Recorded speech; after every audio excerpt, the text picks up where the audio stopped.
सन 2023 के सबसे बेहतरीन समय का आगाज हो चुका है।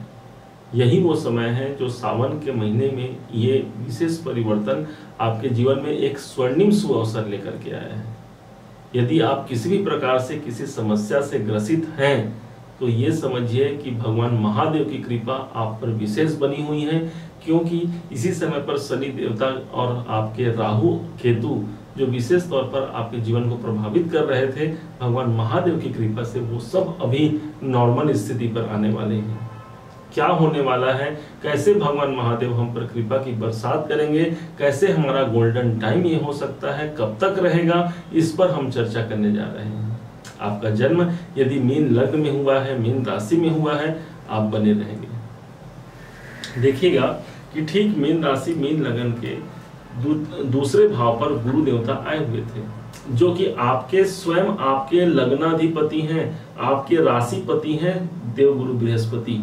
ये जब दूसरे भाव पर गए थे, ऑलरेडी यहाँ पर पहले से राहु देव विद्यमान थे। राहु और गुरु दोनों के कॉम्बिनेशन से बन गया था एक गुरु चांडाल का योग। अब इस गुरु चांडाल के योग के कारण हमें गुरु देवता जो हमारे लग्नाधिपति हैं उनका पूर्ण रूप से प्रतिफल प्राप्त नहीं हो पा रहा था। तो क्या अभी राहु चले जाएंगे? राहु चले नहीं जाएंगे। राहु इस समय भगवान शिव शंकर के कृपा से यही राहु बच्चे बन गए हैं, बाल अवस्था हो गई है राहु की, और जिसके कारण यदि वो 100% का रिजल्ट दे रहे थे तो ये मानिए कि यहाँ पर आपको उससे मुक्ति मिल जाएगी। ज्योतिष के अनुसार माना जाता है कोई ग्रह जब 0 से 6 डिग्री में है तो ये बाल अवस्था इन्हें कंसीडर किया जाता है। इनके पास फल देने की कैपेबिलिटी 100% की होती है, 25% की होती है। तो अभी राहु के पास कितनी कैपेबिलिटी हो गई? 25% की। क्यों हो गई? कि जैसे ही 17 अभी जुलाई का समय आया, वैसे ही यही राहु और केतु दोनों 0 से 6 डिग्री पर है, और ये कब तक रहेंगे? तो 30 अक्टूबर तक रहेंगे, और 30 अक्टूबर तक ये आपके धन भाव पर ही रहेंगे। आपको बता दें कि राहु का गोचर एक राशि पर 18 महीने के लिए होता है, तो इसलिए 18 महीने तक आपके धन भाव पर रहेंगे, और ऑलरेडी 14-15 महीने निकल गए, मात्र 3-3.5 महीने का समय बचा हुआ है। और इसी टाइम पर ये 0 से 6 डिग्री की अवस्था में रहेंगे। एक एक दिनों का हमने डिग्री निकाला है राहु और केतु का, जिसमें ये निकल करके आया कि ये बाल्य अवस्था में है। कोई ग्रह जब बाल्य अवस्था में होगा तो वो अपना प्रतिफल कैसे देगा? 75% आपके दूसरे भाव से संबंधित यदि आपको प्रॉब्लम थे, वहां आपको मुक्ति मिलेगी। क्या क्या मुक्ति मिलेगी? तो दूसरा भाव है हमारे धन का। आर्थिक समस्या से यदि आप ग्रसित थे तो ये मानिए इनका बाल्यकाल में जाना भगवान शिव शंकर का ही आशीर्वाद है, जिसके कारण आपको आर्थिक समस्याओं से मुक्ति मिल सकती है। किसी कारण से यदि हमारे धन बढ़ नहीं रहे थे, हम कमा तो बहुत रहे थे परंतु खर्चे अधिक हो जा रहे थे, वहां पर भी एक सुस्थिरता आपको देखने को मिलेगी, क्योंकि राहु की बदमाशी यहां पर समाप्त हो गई, वो बच्चे बन गए हैं। यही नहीं, यही राहु कौटुंबिक जीवन को भी अशांति प्रदान करने वाले हैं। कुटुंब में, अपने परिवार में यदि किसी प्रकार से कोई हानि है, कोई नुकसान हो रहा है, या आपसी संबंध में तालमेल नहीं बैठ पा रहा है, राहु यहाँ पर उस भाव को भी अच्छा बनाएंगे। क्यों? क्योंकि वो उनके पास शक्ति कमजोर हो गई है, भगवान शंकर की आशीर्वाद उन्हें प्राप्त हुई है। और विशेष तौर पर यह जानना है, ये राहु 1, 2, 3, 4, 5 इनकी पंचम दृष्टि आपके छठे भाव पर पड़ रही है। तो अभी पिछले 14-15 महीनों से ये क्या किए? आपके रोग, ऋण और शत्रुओं की वृद्धि कर दिए, कर्जों से एक नाता जोड़ दिया, और या फिर इस भाव से संबंधित जो भी इवेंट है वो एक न एक हमारे साथ जोड़ दिया। एक तो कर्जे के भाव है, कर्जे हैं तो उनसे आप ये मानिए कि इस टाइम पर जब बाल्य अवस्था पे होंगे, उन कर्जों में कोई ना कोई कमी आने की संभावना है। मतलब सीधी सी बात है भाई, कर्जों में कमी कब आएगी? जब हमें कोई अच्छा धन प्राप्त होगा तभी आएगी। यही वो भाव है जो आपके रोग का है, हमारे समस्याओं का है। हमारे शारीरिक समस्याएं यदि किसी कारण से बनी हुई है, उसका एक समुचित निदान नहीं दिख रहा है, यहाँ पर लाभ मिलने की संभावना। साथ ही साथ यही राहु इसी भाव को देखते हैं तो शत्रुओं की वृद्धि हो जाती है। कोर्ट केस संबंधी कार्य भी हमारे सामने आ सकते थे। तो अभी ये बाल्य अवस्था में आने के कारण यदि इन तीनों चारों से संबंधित कोई परेशानी है, अच्छा लाभ मिलेगा। हाँ, और मुख्य बात तो ये हो गई कि यही भाव आपके नौकरी का भाव भी है।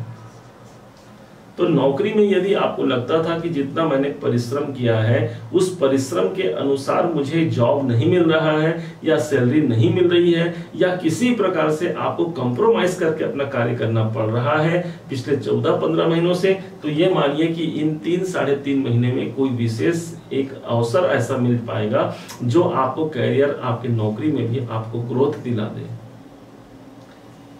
इसी राहु का प्रभाव आपके अष्टम भाव पर है, जहां पर केतु देव ऑलरेडी विद्यमान है। तो केतु देव भी यहाँ पर 25% का रिजल्ट दे रहे हैं। तो इसका मतलब आपके जीवन में परिवर्तन का एक शुभ संचार होगा। कोई डिप्रेशन है, कोई तनाव है, कोई रुकावट यदि है, तो ये मानना है कि वो रुकावटों का समुचित निदान हो पाएगा। क्यों हो पाएगा? क्योंकि देव गुरु बृहस्पति की दृष्टि भी यहीं पड़ रही है। 7, 8, 9। अब राहु की नवम दृष्टि 1, 2, 3, 4, 5, 6, 7, 8, 9 नवम दृष्टि आपके दसम भाव पर है, जो कि आपके कर्मों का है, आपके कर्तव्यों के निर्वहन का है, आपके करियर का है। तो करियर में भी यदि किसी प्रकार से बाधा रुकावट है तो ये मानिए राहु देव अभी निर्बल हो गए हैं। वहां आपको एक अवसर मिला हुआ है अपने काम को संवारने का, एक सुअवसर मिला है कि मैं अपने कर्तव्यों का निर्वहन अच्छे से करूं और अपने जो भी आप कार्य करते हैं, नौकरी में है, व्यापार में है, या किसी प्रोफेशन के कार्य में है, वहां पर आपको खुल करके उभर करके सामने आना है। ग्रह स्थिति आपके पक्ष में है, आपको अवसर दे रहे हैं भगवान महादेव कि भाई अभी समय अच्छा है, आप लग जाइए अपने कार्य में। यदि बर्थ चार्ट में आपके जन्म पत्रिका में भी यदि इसी प्रकार से ग्रहों की कोई अच्छी महादशा या अंतर्दशा चल रही है, तब तो सफलता सुनिश्चित ही है। ऊपर से गुरु की बात करें तो राहु की बात किया हमने, गुरु को देखें तो गुरु इसी सावन के महीने में ही गुरुदेव ऑलरेडी 16-17 डिग्री पर चल रहे हैं। ज्योतिष शास्त्र की एक मान्यता है कि कोई ग्रह जब 12 से 18 डिग्री के मध्य हो तो उसे युवा अवस्था माना जाता है, और इनके पास फल देने की कैपेबिलिटी 100% की होती है। मतलब देवगुरु बृहस्पति के पास 100% का प्रतिफल देना यहाँ पर सिद्ध होता है। और जब ये 100% का रिजल्ट देंगे तो किसे देंगे? आपको देंगे। क्यों देंगे? क्योंकि मीन लगन, मीन राशि के अधिपति बनते हैं देवगुरु बृहस्पति। कहां पर से देंगे? धन भाव पर बैठे हैं, तो आप स्वतः विचार कर सकते हैं, धन भाव पर बैठ करके सबसे बड़े ग्रह जुपिटर होते हैं हमारे गुरुजी, और यही धन भाव पर बैठ करके आर्थिक परेशानियों से मुक्ति, धन लाभ के सोर्स को दिलाना, ये गुरु का प्रथम कार्य होगा। क्योंकि धने आपके जो धनेश मंगल हैं, इनके परम मित्र हैं गुरु, इसलिए धन की बढ़ोतरी भी यहाँ पर सर्वाधिक होने की संभावना है। कहीं से आर्थिक विवाद यदि घर में, परिवार में हो रही है, तो यहाँ पर भी आपको अच्छा देखने को मिलेगा, क्योंकि राहु अभी निर्बली हुए हैं और गुरु अभी बलवान हो गए हैं। अब इन गुरु की दृष्टि वहां पर पड़ रही है जहां पर राहु की दृष्टि पड़ रही है। 6ठा भाव, आपका 8वां भाव और आपका 10वां घर, तो कैरियर में ग्रोथ की संभावना को बढ़ाएंगे ना भाई। यहाँ पर गुरु कौन हो गया? तो गुरु एक तो मीन राशि, मीन लगन के अनुसार आपके लगनाधिपति हो गए, और दूसरे भाग्य की यदि परिकल्पना की जाती है तो एकमात्र गुरु ग्रह को लिया जाता है। हम जब किसी की जन्म कुंडली देखते हैं या कोई विद्वान ज्योतिषी किसी की जन्म पत्रिका देखता है तो उसके जीवन में उनके भाग्येश को देखते हैं कि भाग्य की स्थिति क्या है। और यदि ग्रहों की बात की जाए तो हम सबसे पहले देवगुरु बृहस्पति को देखते हैं। माना जाता है कि देवगुरु बृहस्पति का अच्छा होना आपके भाग्य को 4 चांद लगा देगा। एक स्वर्णिम अवसर आपको अभी प्राप्त है। आप ये मानिए, इतना अच्छा अवसर हमेशा आने वाला नहीं है। ये उन्हीं देवाधिदेव महादेव की कृपा है जो अभी तक आपके नेगेटिव ग्रह राहु को बच्चा बना दिया और पॉजिटिव ग्रह गुरु को युवा बना दिया। भावी मेट सकत त्रिपुरारी। संसार में यदि कोई हमारे भाग्य के लेखों को मिटा सकता है तो एक भगवान शंकर के अलावा कोई देवता है ही नहीं। वही मृत्यु के भी देवता है और वही हमारे भाग्य के देवता है। और इसी की पुष्टि करते हुए भगवान गुरु को उन्होंने बलि बनाया हुआ है। अष्टम भाव पर गुरु की दृष्टि है। माना जाता है कि अष्टम भाव पर जब गुरु की दृष्टि हो और साथ में पूर्ण बलि हो, तब आप ये मानिए कि हमारे बाधा रुकावट परेशानियां टिक नहीं पाती, या उसका एक समुचित कोई उपाय निकल करके सामने आ जाता है। क्यों? क्योंकि गुरु की दृष्टि जहां पड़ती है वो स्थान गंगा जल के समान पवित्र हो जाती है। और यही गुरु की दृष्टि आपके अष्टम भाव पर मानो कि एक गंगा जल का छिड़काव आपके जीवन पे कर दिया हो। और जहां पर गंगा जल स्थान होता है वो स्थान कितना भी पतित हो वो पावन हो जाता है। गंगा जल का कार्य यही है, पतितों को पावन करना।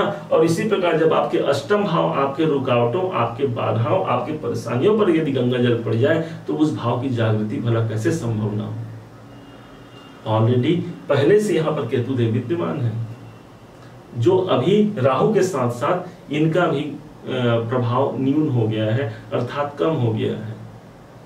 ये कहां दृष्टि दे रहे हैं? तो 1 2 3 4 5 राहु की दृष्टि पड़ रही है आपके द्वादश घर पे, 12वां घर राहु की दृष्टि का पड़ना। इसका मतलब यदि आपको विदेश जाने में या विदेश यात्रा में परेशानी आ रही थी, इसका मतलब यदि विदेश से संबंधित कोई आपके कार्य पूर्ण नहीं हो रहे थे, रुकावटें आ रही थी, तो केतु अभी मुक्त हो गए हैं, अर्थात कम पावर है उनके अंदर। आप ये प्रयास कर सकते हैं। ऑलरेडी यहाँ पर आपको विदेशों से संबंधित आपको अच्छे रिजल्ट मिलेंगे।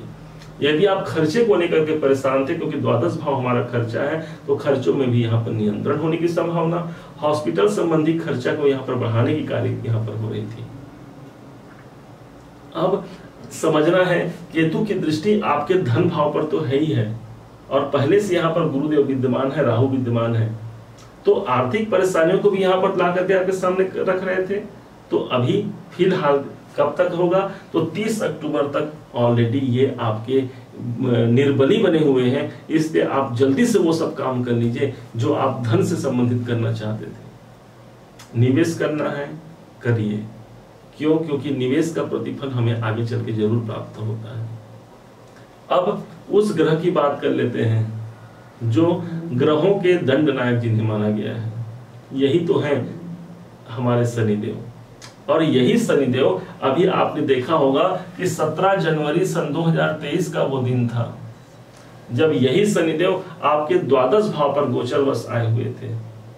और ये रहेंगे कब तक? पूरे के पूरे 2.5 वर्ष तक आपके द्वादश भाव पर रहेंगे। एक परिवर्तन लेकर के शनिदेव यहाँ पर आए हुए हैं। आपको इस समय पर 7.5 का प्रभाव भी आपको देखने को मिला, परंतु इसी सावन के महीने में भगवान देवाधिदेव महादेव की कृपा से ये शनि हो गए हैं वक्री। अब यदि कोई ग्रह जब वक्री स्थिति में आ जाते हैं, तब वो जिस भाव पर विराजमान है उसके एक भाव पीछे का प्रतिफल प्रदान करते हैं। इस हिसाब से क्या हुआ? शनिदेव तो बैठे यहाँ पर भाई, और ये कहाँ चले गए? आपके एकादश भाव पर। और सावन प्रारंभ होने से ठीक कुछ दिनों पहले ही, मतलब 27 जून को ही ये शनि देवता आपके वक्री हुए हैं। और कब तक रहेंगे? तो ये कंप्लीट 4 नवंबर 2023 तक रहेंगे, 4/11 तक रहेंगे।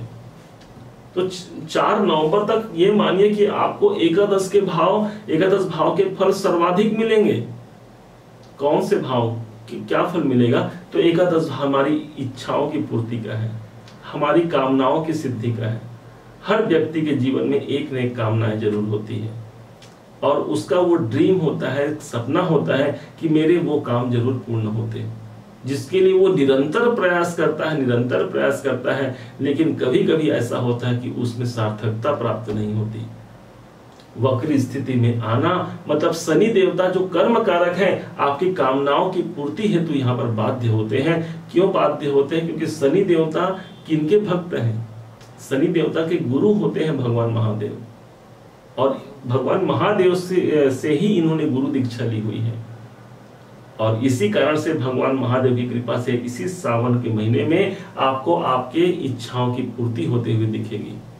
और यही नहीं, इसके पश्चात ये पूरे 4 नवंबर तक वक्री रहेंगे। मतलब इस सावन में यदि आपने जो सच्ची निष्ठा से जो भगवान की आराधना कर ली, तो आप ये मानिए कि आपका ऑलरेडी हमेशा के लिए ये आपके जीवन में भाग्य को संचालित कर देंगे। यही वो भाव है जो आपके इनकम को दर्शाता है। हमारे जीवन में हमने जो कार्य किया है उसका प्रतिफल यही एकादश भाव है, क्योंकि कर्म का भाव आपका दशम है और अगला भाव एकादश भाव कर्म का धन है। इसलिए धन लाभ की दृष्टिकोण से यह शनि का वक्री होना सिर्फ और सिर्फ आर्थिक लाभ को ही यहाँ पर प्रदर्शित करता है। क्या सोचेंगे आप? मत सोचिए, एक क्षण भी विलंब मत कीजिए, उठ जाइए, अपने कार्य पर लग जाइए, अपने लक्ष्य को देखिए। लक्ष्य का भेदन एक अर्जुन ने किया था, उसे और कुछ नहीं दिखता अर्जुन को, सिर्फ उसे मछली की आंख नजर आती थी और उन्होंने भगवान का, श्री कृष्ण का आश्रय लेकर के उसी मछली की आंख को भेदन कर दिया। आपके कर्मों में यदि भगवान का साथ हो जाए तो आपके कर्म भला सफल होने से कैसे रुक सकते हैं? सफल तो होना ही है, बस उन परमात्मा को अपने सामने रख लीजिए। क्या किया था अर्जुन ने? क्या किया था? महाभारत आप सबने देखा, अर्जुन ने यही किया था कि भगवान श्री कृष्ण को सामने रख दिया। रथ चलाए कौन? भगवान श्री कृष्ण, और बैठ गए अर्जुन। तब भगवान ने कहा कि अर्जुन अब तुम एक काम करो, मैं तुम्हारे सामने हूं, अब तुम युद्ध करो। अर्जुन ने कहा कि भगवान ये सब इतने लोग जो खड़े हैं मेरे सामने, इसे मैं मार नहीं पाऊंगा। ये जो लोग खड़े हैं, भगवान श्री कृष्ण ने कहा ये कोई और नहीं, ये तुम्हारे जीवन के बाधाएं हैं, परेशानी है, रुकावटें हैं। यदि तुम्हें आगे बढ़ना होगा तो इन सब को तुम्हें परास्त करना होगा। तो जिसके जीवन के सारथी भगवान श्री कृष्ण बन जाए, उसके जीवन को भला कौन, उसके रथ के पहिए को भला कौन रोक सकता है? इसी प्रकार जब इस सावन के महीने में उस श्री कृष्ण के भी जो भगवान हुए, भगवान श्री कृष्ण सदैव ओम नमः शिवाय भगवान शिव शंकर को अपना आराध्य मानते हैं, और महादेव सदैव भगवान श्री कृष्ण भगवान श्री राम को आराध्य मानते हैं। सभी भगवान एक हैं। इसीलिए आपने सुना होगा कि प्रणवाक्षर के मध्य ये तीनों एका, ये सभी भगवान एक ही हैं। आपकी आस्था भगवान शंकर में यदि अटूट है तो इस समय काल पर आपको वो सब कुछ प्राप्त होगा जिसका आप अधिकारी हैं। बहुत कुछ प्रदान करने वाले हैं भोलेनाथ। शिव समान दाता नहीं, विपत्ति निवारण हार, लज्जा मेरी राखियो वरदा के असवार। जब ये श्रद्धा, ये बातें अपने हृदय से आपके निकल जाए तो एक क्षण भी भगवान विलंब नहीं लगाते, दौड़ करके चले आते हैं और आपके कैसे भी विपत से विपत जो समय चल रहा है उसको भी स्वर्णिम समय पर परिवर्तित कर सकते हैं। ये सामर्थ्य है हमारे महादेव के पास। करना क्या है? उन्हें मनन करना है। ओम नमः शिवाय का जाप भगवान शिव को बड़ा प्रसन्न करता है। सरल मंत्र है। घर के एक स्थान पर बैठ करके आपको चाहिए कि सावन के महीने में मात्र ओम नमः शिवाय 5 बार भी जप लें। यदि समय है तो एक माला मतलब 108 की संख्या में भी जप लें तो भगवान शिव की कृपा अधिक बरसने लगती है। भगवान शिव तो सब पर अनुग्रह करते हैं, तो भला आप पर कैसे नहीं करेंगे। और इस प्रकार आपने समझा कि कैसे महादेव की कृपा आपके जीवन को प्रभावित कर सकती है, आपके जीवन को बहुत लाभ देने वाली है। ये जो समय चल रहा है, ये समय सिर्फ और सिर्फ आपके लिए है। उठ करके अपने प्रयास को कायम रखिए, उस महादेव को सामने रखिए, निरंतर प्रगति अवश्य ही प्राप्त होगी। उम्मीद है कि आप सबने इसे समझा है, सबने इसे जाना है। यदि आपने इसे समझा, जाना और हमारे समझाने का प्रयास यदि आपको सार्थक लगा हो, हमारे समझाने का तरीका यदि आपको सार्थक लगा हो, तो अपना प्यार भरा लाइक और कमेंट करना मत भूलिएगा। आपके एक लाइक और कमेंट से बहुत मोटिवेशन मिलता है हमें। और हाँ, यदि अभी तक आपने चैनल को सब्सक्राइब नहीं किया है तो सब्सक्राइब भी कीजिएगा।